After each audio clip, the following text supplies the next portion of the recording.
Halo teman-teman, bertemu lagi dengan saya Ervin Rizali di channel yang membahas tentang hewan-hewan yang unik dan eksotis. Hari ini saya akan membahas hewan yang bergolongan amfibi. Dan katanya hewan ini berasal dari Afrika. Nah, teman-teman, hewan ini bentuknya kecil, mudah dipelihara, tidak berbau, dan tidak pernah menggigit. Dan dia juga hewan yang termasuk full akuatik. Jadi dia banyak menghabiskan waktunya itu di dalam air. Dan mereka ini cocok sekali untuk dijadikan hiasan di akuarium. Apalagi kalau ke akuarium ini dikasih aquascape dan lain-lain.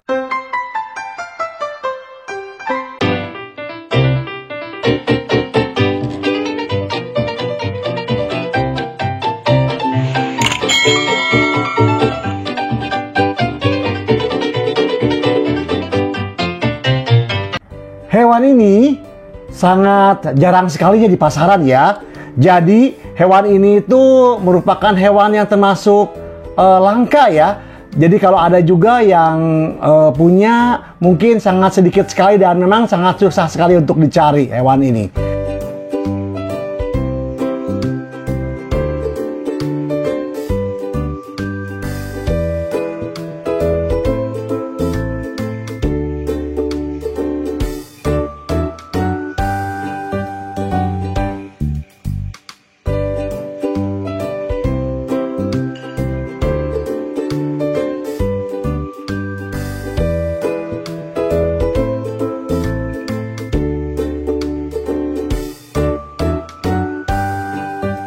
Saya membawa satu ekor untuk contoh di sini aja ya, sebagai contoh supaya teman-teman bisa melihat seperti apa sih bentuk dari hewan yang dinamakan dengan golongan amfibi ini. Nah, ini dia hewannya teman-teman. Namanya adalah African Dwarf Frog. Jadi kalau di bahasa Indonesia kan mungkin kata kerdil dari Afrika. Dia mempunyai nama ilmiah Hymenocyrus, dan dia ini memang salah satu hewan yang sangat susah sekali dicarinya ya, karena sangat jarang. Kita lihat secara anatomisnya teman-teman yuk. Anatomisnya dia kita lihat ada mata yang terletak di sebelah kiri dan kanan dari sisi kepalanya. Dia itu mempunyai 4 kaki yang berselaput. Terutama di kaki depannya itu dia mempunyai jari yang otonom. Nah, katak ini sangat kecil sekali ya. Ini berukuran mungkin sekitar 3 cm, 2 cm ya, 2-3 cm ya. Dan saya itu tidak bisa memegang katak ini karena katak ini itu sangat lincah juga ya. Dia bisa loncat dan bisa jatuh. Perawatan dari si katak ini itu sangat mudah sekali teman-teman ya. Dia makannya adalah pelet, bisa kita kasih pelet. Pelet itu bentuknya yang khusus untuk katak ya, dan kadang-kadang juga kita bisa berikan juga cacing darah atau bloodworm. Dia muncul ke permukaan untuk mengambil udara ya, karena dia memang bernapas melalui paru-paru, bukan dari insang. Kalau kita ingin memelihara hewan ini, yang pertama kita harus menyediakan dulu wadah ya. Wadah ini bersih air, dan wadah ini dia harus ada tutupnya. Nah, tutupnya ini kita beri lubang-lubang ya untuk udara. Ini untuk teman-teman yang ingin memeliharanya karena sedikit ya. Kalau udah banyak sih kita simpannya di akuarium ya. Nah, teman-teman, dia ini kita kasih lubang-lubang ini untuk udaranya. Dan biasanya dia itu kenapa harus ditutup? Kalau tidak, sebagaimana katak pada umumnya, katak itu kan suka meloncat ya. Jadi dia bisa meloncat keluar, juga dia bisa menempel di dinding dari wadahnya. Makanya dia bisa memanjat nantinya. Karena itu kita harus pakai tutup ini supaya dia tidak bisa keluar dari wadahnya. Saya berikan airnya itu tidak terlalu tinggi, karena kita harus memberikan ruang yang cukup untuk oksigen di dalam wadah ini untuk bernafas.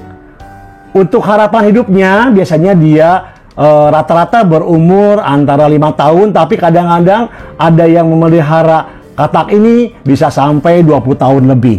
Jadi tergantung dari cara perawatan kita terhadap katak ini. Dan katak ini juga sudah hampir 3 tahun ya di saya ya. Dan memang dulunya kecil sekali ya, mungkin 1 cm kali ya. Tapi sekarang ini sudah hampir mencapai 3 sentian.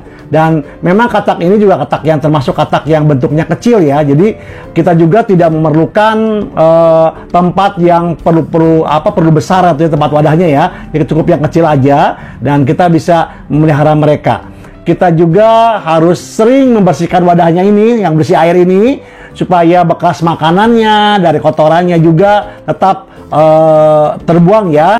Dan juga sebaiknya ya, kalau sudah memegang katak ini, makanya kenapa katak ini kalau memang dipelihara oleh anak-anak, itu sangat perlu sekali pendampingan dari orang tua. Karena banyak kejadian juga, karena katak ini memang kecil, anak-anak kan kadang-kadang berpikirnya bisa diajak main, kadang-kadang dipencet yang bisa menyebabkan dia menjadi mati.